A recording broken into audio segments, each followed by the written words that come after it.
By the way, who the F is Sneako? Sneako is one of those like red pill YouTubers, but like the new red pill YouTubers, not the ones who from like 2016. Who those guys were mostly grifters too. Don't get me wrong, but like the new version of the red pill YouTubers, like the Andrew Tates, the Sneakos, those guys. They are a new breed of grifter. It's even more egregious than the last prop of red pill YouTubers. Here's the thing about Andrew Tate. Here's the thing about Sneako and things like that. They're not about actually being strong. They're just about being predators. That's all they are. To them, strength is predation. To them, strength is to be a predator towards people who are weaker than you, not people who are stronger than you, right? Andrew Tate, just like with his fighting career, Andrew Tate would never try to take on somebody who actually could potentially pose a threat to him. That's not something that Andrew Tate would do, right? Same thing with Sneako. Sneako would never take somebody on who would pose a threat to him.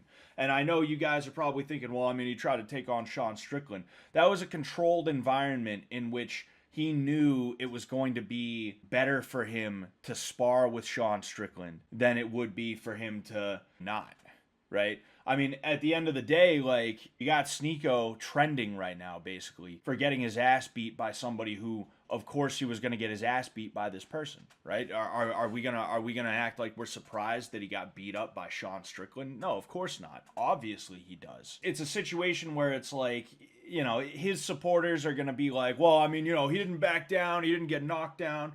He stood up to a guy who he knew he could lose to.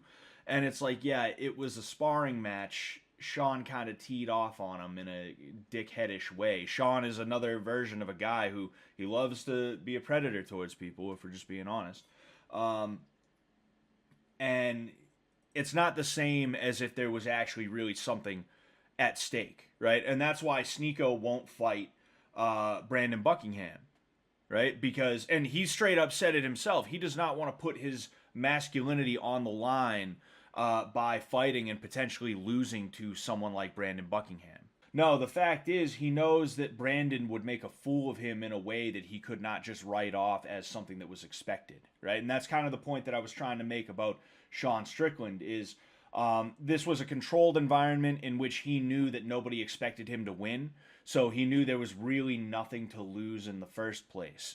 So at the end of the day, he's just sitting there thinking, well, I get to spar with a former UFC champion, somebody who I really look up to, somebody who I want to like me. You could tell Sneako really wants Sean Strickland to like him.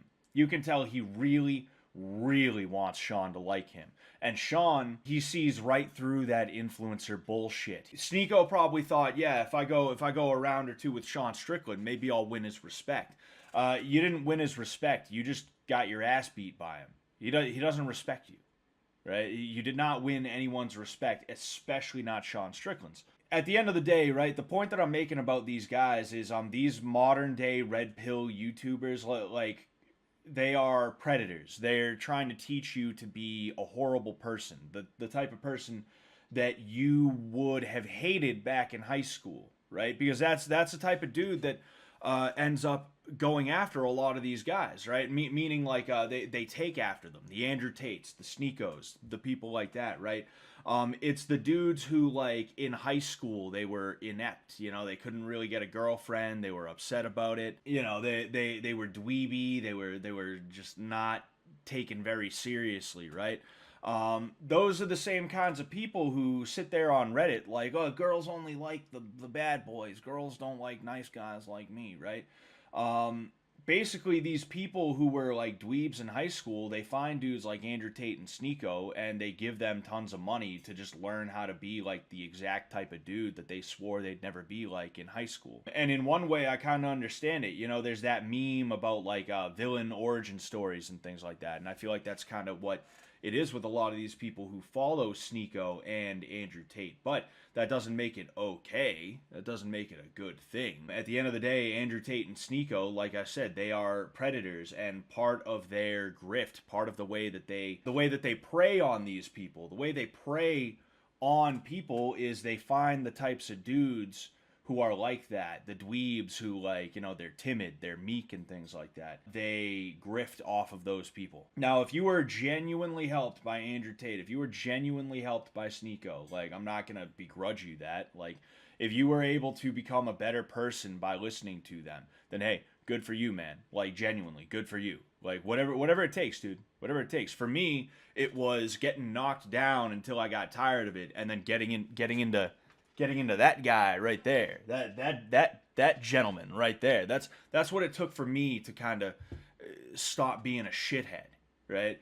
If it's Andrew Tate and if it's Sneako, then hey, good for you, man. Good for you. Like, genuinely. But me, I see through their grift just like I saw through a lot of the grifts in the Redpill sphere back when I was paying attention to that in the way that I used to. I understand why they're popular, right? And this is one of the reasons why I like seethe when I see the modern iteration of people like Brittany Venti and Lauren Southern and like Philosophy Cat. I understand where these things come from. I understand where Andrew Tate comes from. I understand where Sneako comes from. It's because a lot of men have been demonized for decades at this point. And the demonization really ramped up about 10 years ago, and it was never fixed. On a societal level, men are still demonized, both socially as well as institutionally. So you have these dudes who, they come around and they're like, hey, you're not bad because you're a man. The propensity you have towards masculine behaviors is not a bad thing. In fact, it's actually a good thing. It is virtuous.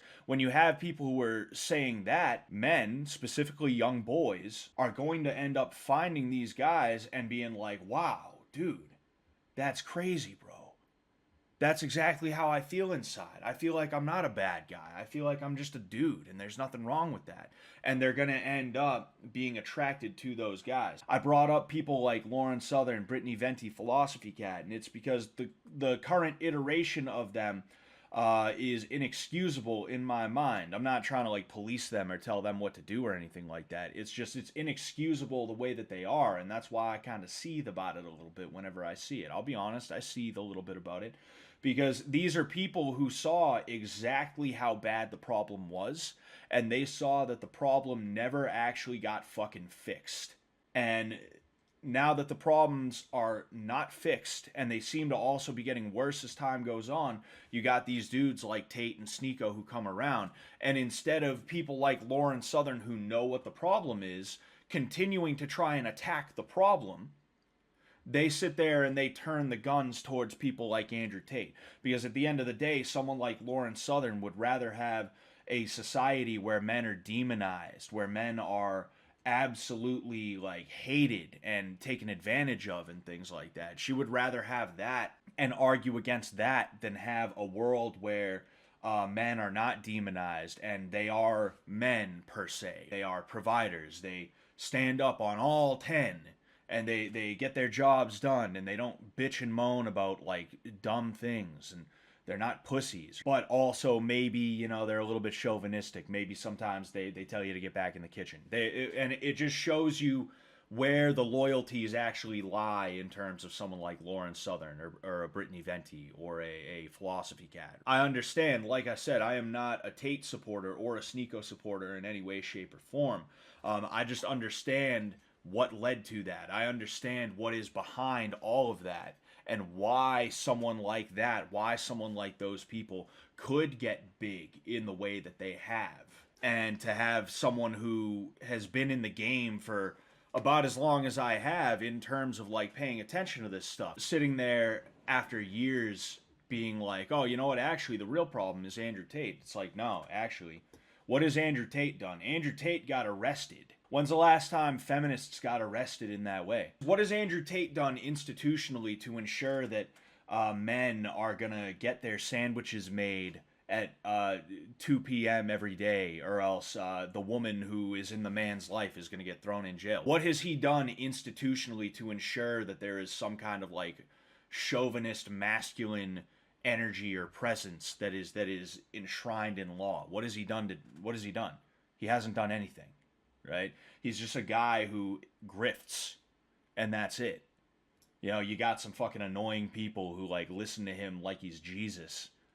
You know, like, big fucking deal. I'd rather take that over feminists getting me arrested. You talk back to a woman in public and you get arrested. I'd rather deal with annoying Tate bros than feminists who are going to weaponize the system against me in a legitimate way, as to where I go to prison for like not wanting my kid to be influenced by some loser fucking pink-haired reject. Gillette told me I'm bad because I'm a white man. Exactly. Like, Gillette told me I'm bad because I'm a white man. You got fucking people like Lauren Southern who are mad at men who get told by Gillette that they're bad because they're white men. And they get fired from their jobs over Twitter accusations that aren't true. And they get arrested because a woman is like a little bit afraid and she lies. And it's assumed that it's 100% true because a woman said it. Right?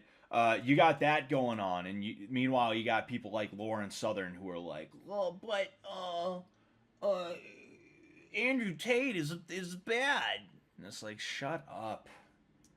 Like I said, I don't even disagree. I'm not a huge fan of the guy, but just shut up. We all know you knew what the problem was for a decade, for more than a decade probably, and now because it's convenient for you personally, because you're upset you married the wrong guy and he ended up walking out on you, and now you got a daughter alone, right? Which I feel for. I'm not even trying to be like, single mom. I'm not even trying to do that. I'm just like being honest. Like, that's not the ideal position to be in, obviously, right? She's clearly upset that she picked wrong, and now she's trying to take it out on men who are like, "Oh, I'm not gonna give a fuck if women hate me. I'm gonna live my best life," right?